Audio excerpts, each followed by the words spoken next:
you can't get to your story before you understand the customer story, right? And the context of what they would have needed and bought in the first quarter of the year may be very different as we enter Q2 now.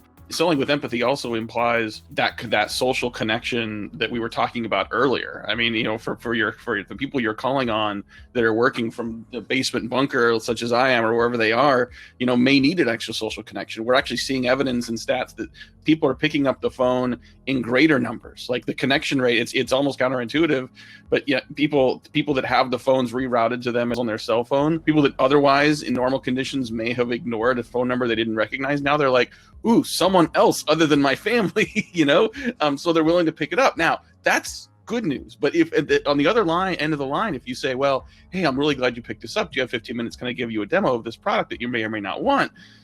This is not a time to convince someone they need something. This is not a time to pitch someone on a nice to have. You need to find the questions that you can ask that imply you understand what your customers are going through, that you're empathetic to what they're going through. Don't ask them what keeps them up at night.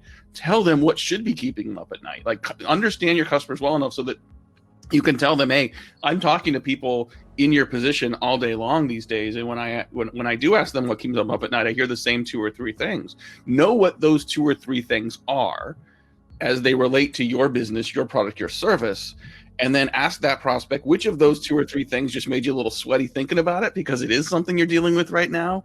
Or maybe even better, which of those things is something you hadn't been thinking about? But now that you know all your peers are thinking about that and worrying about that, would you like to know more about that? Would you like to hear more about what that problem is? So it's not selling and convincing in that first call.